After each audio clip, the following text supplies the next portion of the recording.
Muy bien, nuestro tema es, debe tener madurez espiritual. Suele decir Sandra que no sea un sancochado, dice. ¿Elías? ¿Dónde está Elías? Él me pidió que dijera eso. No.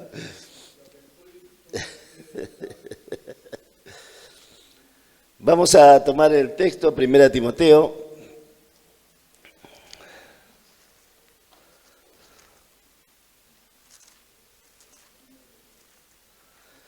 Capítulo 3,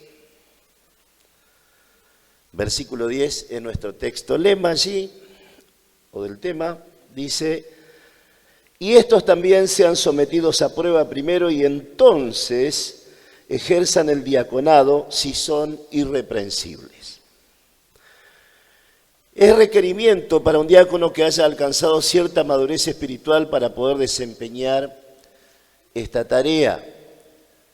Nosotros debemos comprender también la manera en que debemos conducirnos. Alcanzar madurez no es una cuestión de años, es una cuestión también de entendimiento, de formación, de capacitación constante, de poder avanzar dando a veces pequeños pasos, pero que nos van afirmando en nuestro servicio, nuestra dedicación, nuestra santificación, nuestra comunión íntima con el Señor.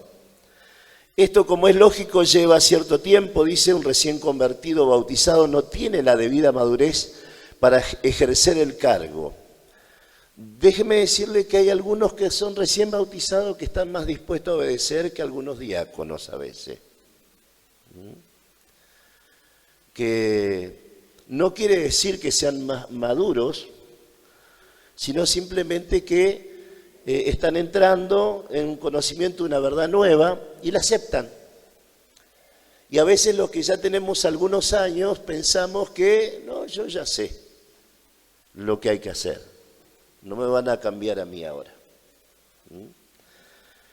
Eso nos muestra indudablemente que por más que tengamos, el 26 ahora de octubre va a ser 37 años de que acepté al Señor como mi Salvador personal. Y hay cosas que todavía me cuesta mucho aceptar. Sobre todo cuando las corrige Poleico. Pero es parte de mi madurez nomás.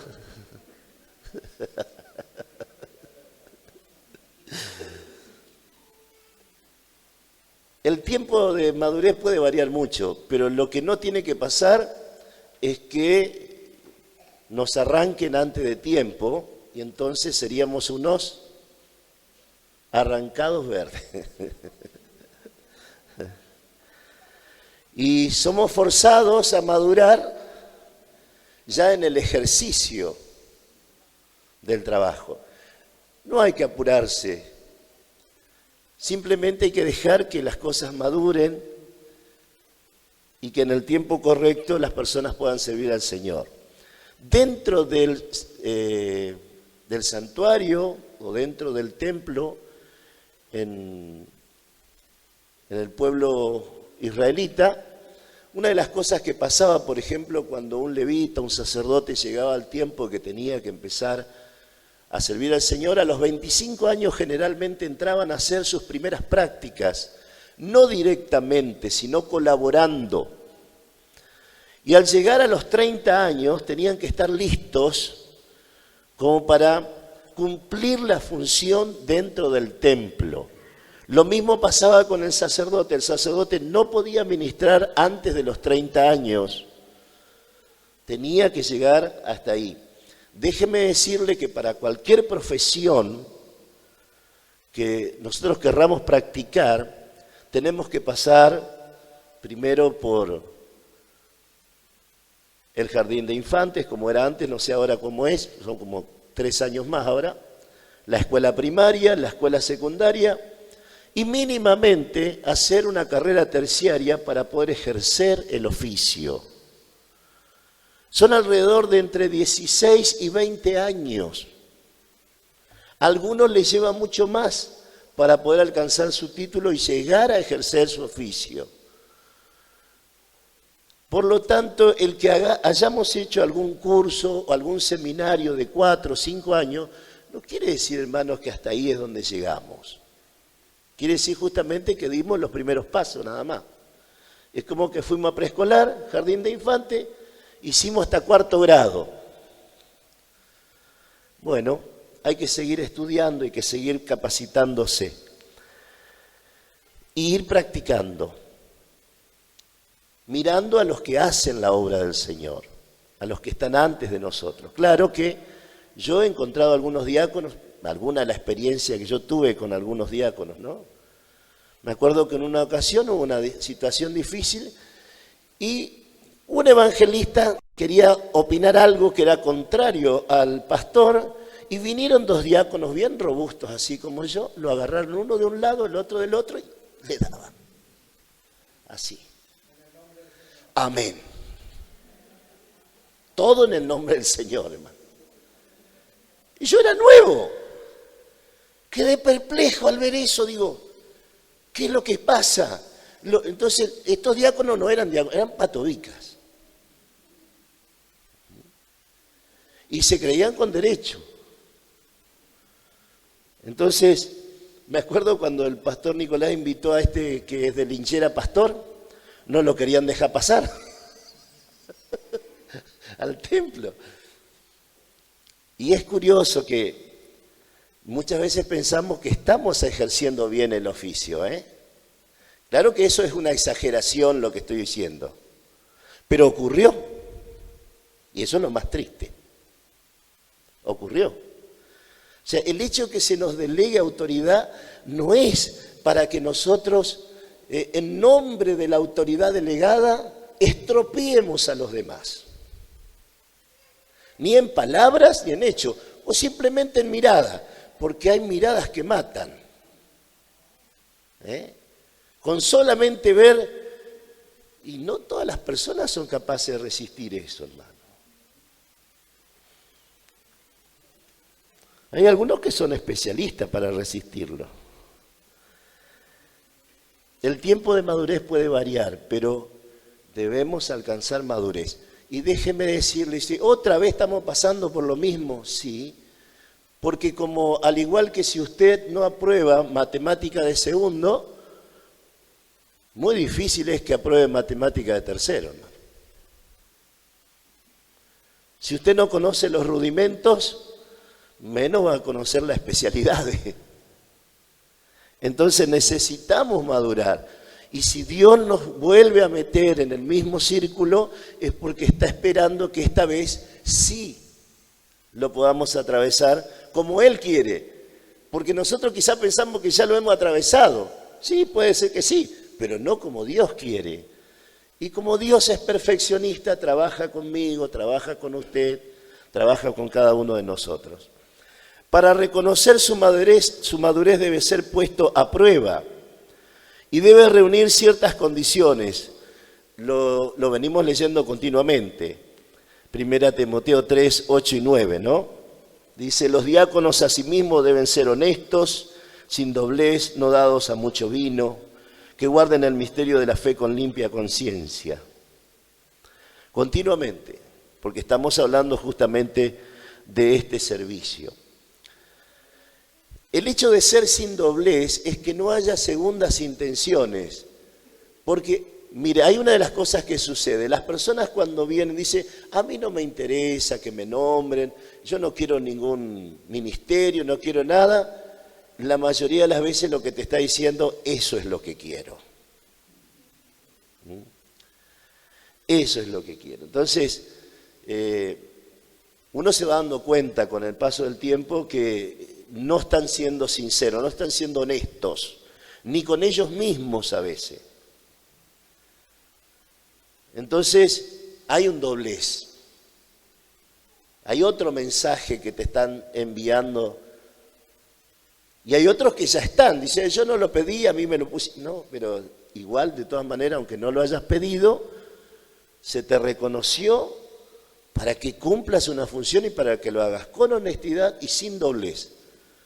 que no haya segundas intenciones, en nada. Y es muy importante esto porque a veces las personas están poniendo los ojos allí. Y nosotros queremos que nuestros diáconos o nuestros ministros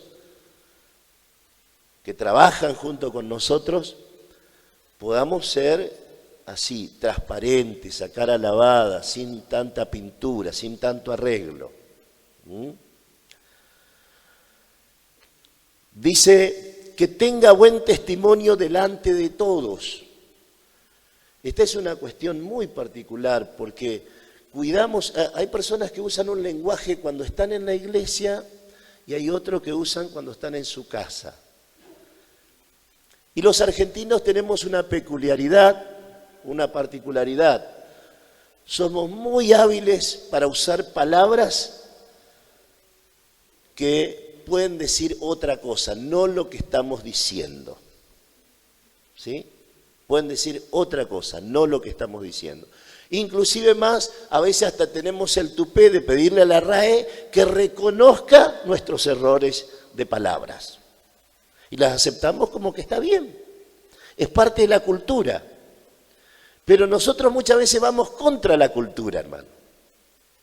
Porque la cultura en la sociedad en la que vivimos está corrompida. No podemos naturalizar lo que está mal. Y nuestro lenguaje, nuestra expresión, nuestra forma de ser debe estar de acuerdo con la palabra de Dios, que no pierde vigencia, sino que permanece para siempre. Por eso es necesario que sea irreprensible. Debe ser humilde, es decir, que esté dispuesto a obedecer. Debe ser corregible. Si una persona no puede ser corregible, si no se lo puede corregir, imagínese el problema en el que estamos. Y una de las cosas que sucede es que una vez que las personas ya están puestas en ese lugar de servicio, es más difícil corregir. Es más difícil. Entonces, es mejor esperar un poquito más de tiempo y ver si la persona madura, si alcanza. No es que continuamente estamos probando a los diáconos, no, es parte de la vida. Continuamente tenemos que salir aprobados los ministros, los pastores, llámese como se llame el servidor o el cargo que ocupe, tiene que ser continuamente probado para ver si está en la fe o no. Por eso practicamos lo que el Señor nos enseñó en la Santa Cena, para ver si estamos en la fe. Tenemos que examinarnos a nosotros mismos. Ahora, si yo me examino a mí mismo y me doy cuenta que estoy equivocado, ¿qué es lo que tengo que hacer? Ir al Señor y decirle, Señor, te pido perdón por lo que hice mal, y con eso es suficiente. ¿No tengo que ir también a mi prójimo, a mi hermano, a mi hermana, a pedir perdón, pedir disculpas por las cosas que hice mal y que ya me di cuenta que las hice mal? Eso muestra también nuestra madurez. Aceptamos que nos equivocamos y tratamos de corregir lo más pronto posible la deficiencia que tenemos. Les cuento esto a manera de testimonio. Fui a hablar en 3 ocasiones con 3 personas, con 2 personas y una familia distinta. Y después de que estuve hablando con ellos, le pedí perdón por los errores que se habían cometido. La respuesta que recibí me sorprendió. Me sorprendió. Porque me dijo, no quiero que me perdones. No quiero que vos me perdones. No quiero que me pidas perdón. ¿Y entonces qué hago? Porque según vos estoy equivocado. Acepto que me estés corrigiendo. Lo acepto. Te pido perdón. Vos no querés que yo te pida perdón. ¿Qué es lo que está pretendiendo? No, quiere tener razón solamente. No le importa si arreglamos o no arreglamos. El tener razón solamente a la hora de discutir, hermano, ¿sabe qué hace? Y hace que tristemente se rompa la relación. Porque si yo estoy pidiendo perdón y del otro lado no son capaces de aceptar mi pedido de perdón, claramente se está rompiendo la relación. Y otros dicen, bueno, yo lo perdono, dice, pero que esté lejos de mí. O que se congregue en otro lugar, no acá. Y eso muestra una vez más nuestra inmadurez. Si hay algo que el Señor quiere es que seamos uno. Dios no está interesado en que seamos muchos. Dios está interesado en que seamos uno solo. Como yo y el Padre, dice Él, somos uno. Nosotros estamos interesados en ser muchos. Dios no. Dios lo que quiere es la unidad. Y para que estemos juntos, hermanos, tiene que haber ese ejercicio de darnos cuenta de nuestros errores, pedir perdón y que la otra persona sea capaz de perdonar y ver de qué manera se va restaurando la relación. Porque una cosa es perdonar y otra cosa es restaurar la relación. Pero entre hermanos tiene que haber esa posibilidad. Porque mire, podremos tomar distancia todo lo que quiera, pero nuestro problema nos sigue donde quiera que vayamos.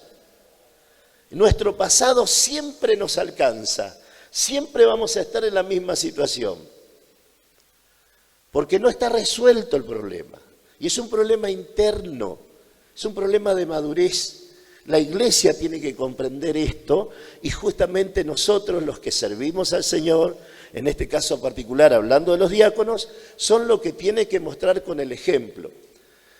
Un ministro me hace una pregunta y me dice, si viniera fulano de tal, el fulano de tal era como decir si viniera Satanás, ¿vio? Si viniera fulano de tal, dice, ¿vos lo recibirías? Y por supuesto. ¿Cómo va a recibir semejante persona? Le digo, soy pastor.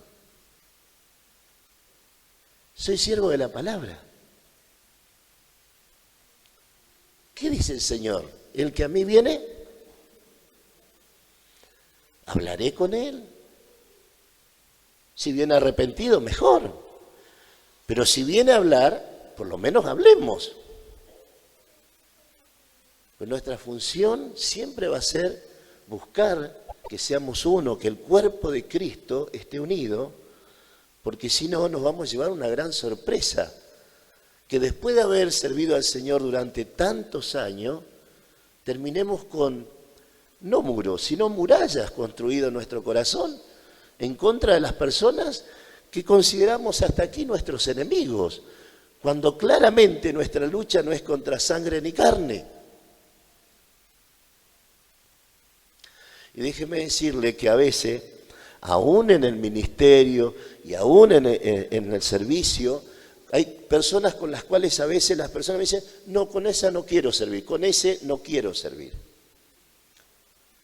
Y encontramos un gran problema. Nos convertimos en jueces de nuestros hermanos y hasta justificamos el por qué no servimos al Señor, simplemente porque fulano de tal me hizo esto y nunca arregló esa situación. Pero no es solamente que él lo tiene que arreglar.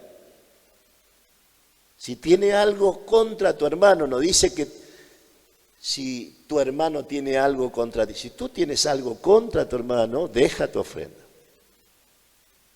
Ve y arréglate. Y luego ven.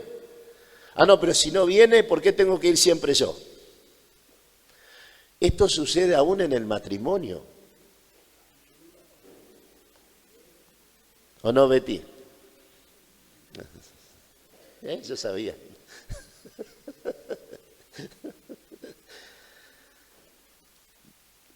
Debe caracterizarnos una actitud de humildad, de obediencia y de aceptar la corrección.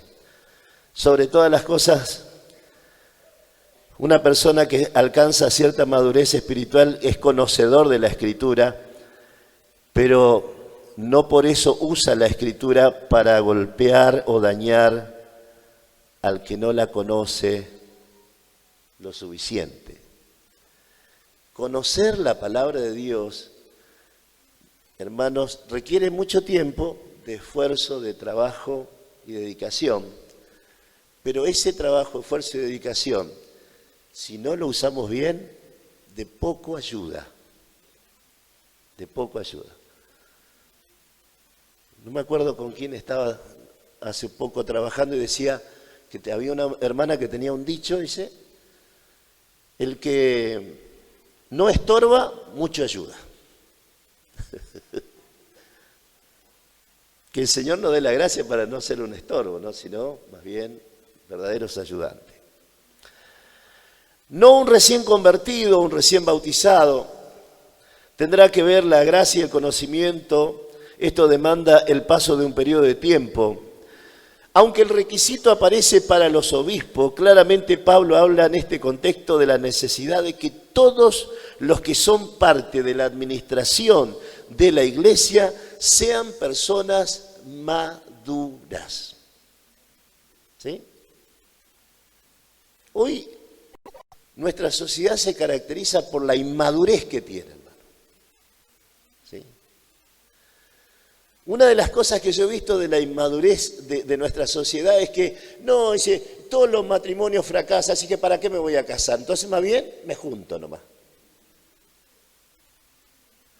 No es verdad que todos los matrimonios fracasan. Pero para justificar la inmadurez se dice esto. Los matrimonios a veces no entienden, como en la iglesia a veces no se entiende, que en la adversidad, el dolor, la prueba, la lucha constante, es donde el amor se afirma. Es justamente ahí. No se trata de que la gente se acomode a mí, sino de que todos encajemos en el engranaje de Dios para que funcione la obra del Señor correctamente. A veces se dan los ejemplos, pero ni así a veces queremos reconocer que nos han dado un ejemplo a seguir. No un neófito, dice, es decir, no un creyente inmaduro, una persona nueva, no puede ejercer un cargo de responsabilidad por su falta de experiencia en ciertas situaciones o áreas de la iglesia. No se trata solamente todo de experiencia. Hay personas que podemos ponerle a hacer un trabajo que no tienen esa experiencia, pero están dispuestos a oír el consejo de las personas que le delegan y son capaces de llevarlo adelante. No todo es experiencia. Hay personas que están muy experimentadas porque siempre lo hacen de la misma manera. Y las personas que lo hacen siempre de la misma manera, ¿sabe qué? Lo vuelve todo tan monótono y aburrido que siempre, ya todos saben lo que va a suceder. Y si alguien le cambia algo del lugar, dice, está todo mal. Simplemente porque hay alguien que piensa de manera diferente.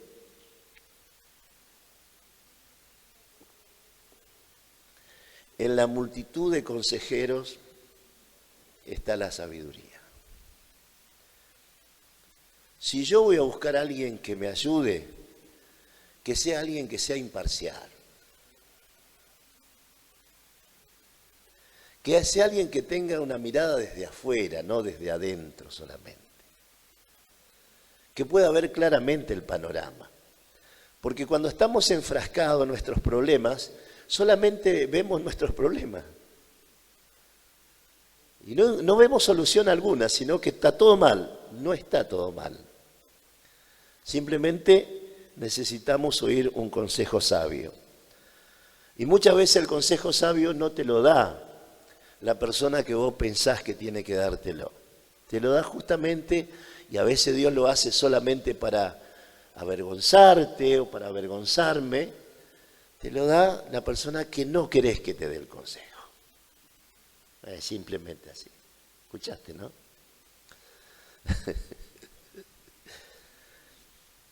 Y ese que te da el consejo, Poleico, es tu esposa.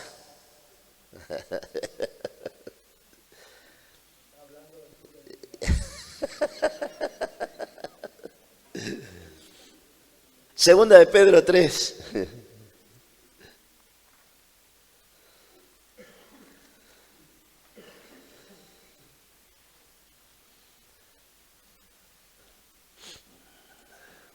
Versículo 17 y 18 dice, así que vosotros,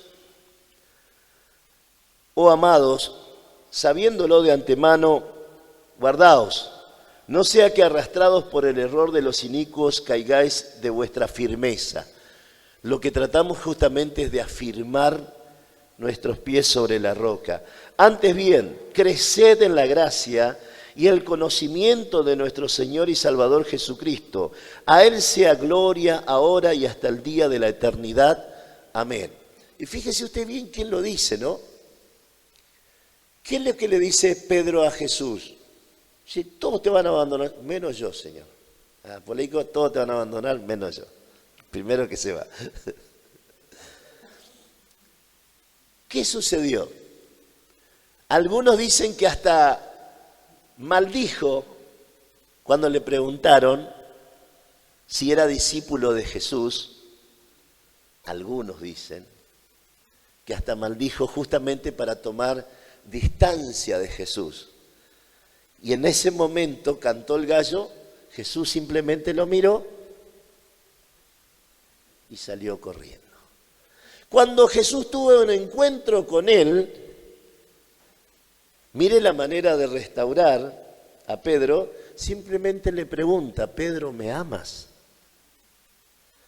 La cuestión es, el hecho de que nos hayamos equivocado, el hecho de que no nos mantuvimos como pensábamos que nos íbamos a mantener, ¿rompió la relación de amor con Dios o no?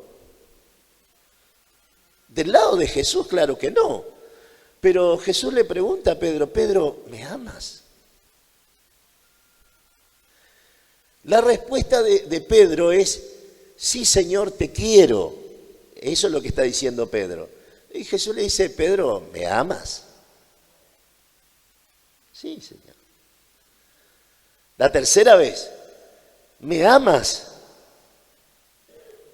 Y entonces, tú lo sabes, Señor. ¿Qué es lo que está diciendo Pedro?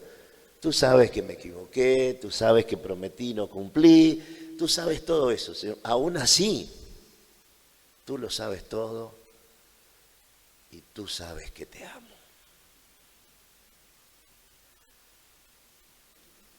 La cuestión es que no se debe romper el vínculo con el Señor, ni con los hermanos, ni con la iglesia, ni con el pastor. Y esto va a mostrar cierto crecimiento también en nosotros. ¿Para qué? Y para aceptar lo que venga. Es necesario aceptarlo.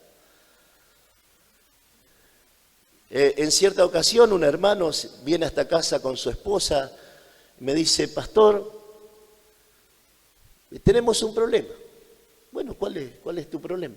Es que estamos mal con mi esposa, dice, porque resulta que nuestra hija mayor se fue de la casa, sabemos dónde está, ya es la tercera vez que se fue,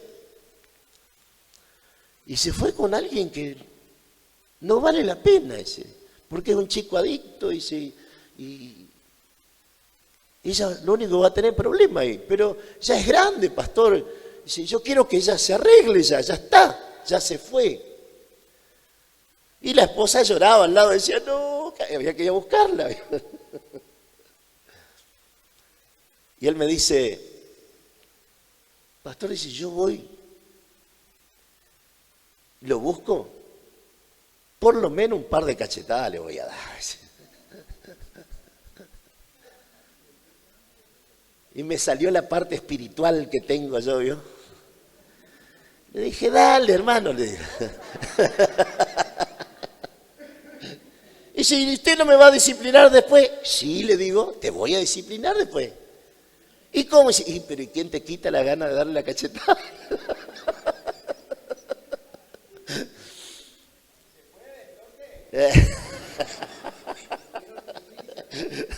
Después viene la disciplina. Ah, nunca más me contó si fue y le dio la cachetada o no. La cuestión es que a la semana siguiente, cuando fui a dar la reunión, la hija estaba en la casa.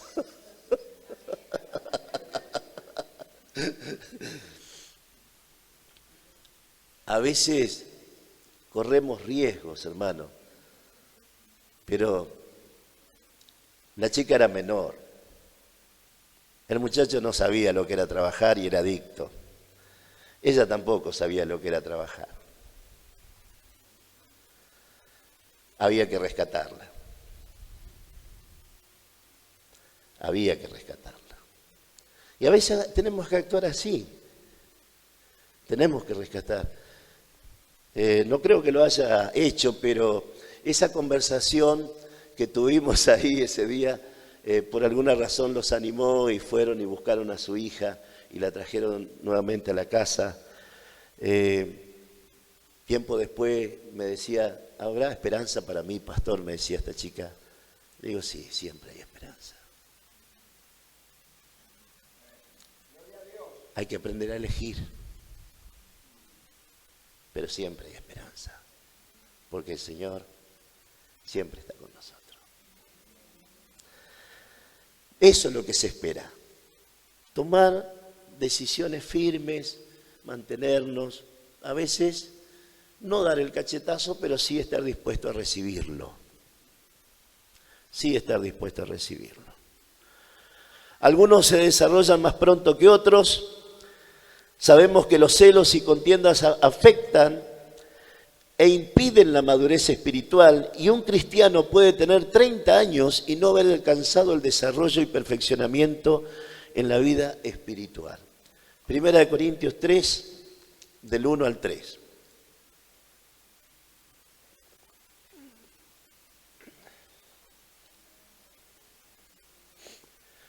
Los corintios tenían una particularidad. Ellos hablaban mucho en lenguas. Tenían otra particularidad, que actuaban carnalmente. ¿Cómo es eso? ¿Puedo hablar en lengua y actuar carnalmente? Sí. Por lo visto, sí. Y no es nuestro, no es de la asamblea de Dios, gracias a Dios. Los corintios allá también lo hacían. Dice el apóstol Pablo escribiéndole a los corintios, de manera que yo, hermanos, no pude hablaros como a espirituales, sino como a carnales, como a niños en Cristo. Os di a beber leche y no vianda, porque aún no erais capaces, ni sois capaces todavía. Yo digo, qué fuerte, ¿cómo le habrá caído la cartita a los corintios, no? Mirá si alguien viene y te dice, porque aún sois carnales. Pues habiendo entre vosotros celos, contiendas y disensiones, ¿no sois carnales y andáis como hombres? Que no somos hombres.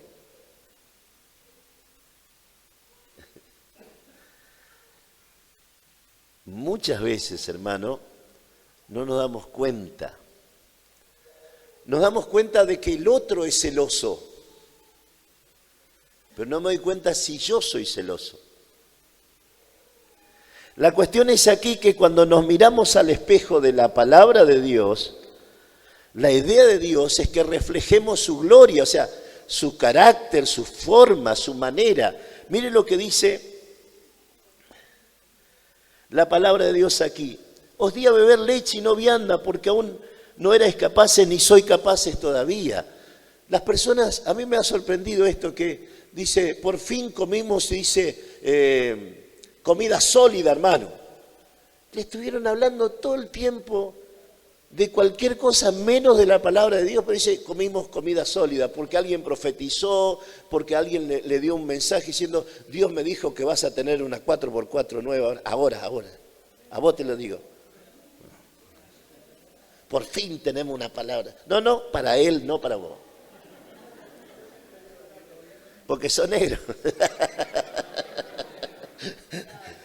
Yo, gracias a Dios, soy rubio. Marrón dulce de leche casero.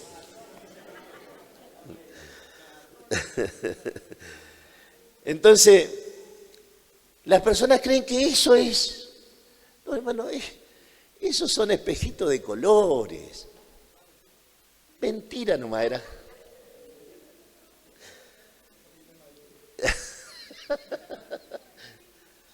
Y es curioso que la gente acepta eso. Acepta ese tipo de cosas y lo toma como algo, qué grande, Dios me habló. No te habló nada, Dios. Alguien que quiere manipularte, te está diciendo esas cosas, te está dejando llevar por lo que no tenés que dejarte llevar. El hecho de que alguien hable en lengua y haga una interpretación, hermano, no quiere decir que es espiritual y que está haciendo todo. No es que esté mal hacerlo, si Dios te manda a hacerlo, bien.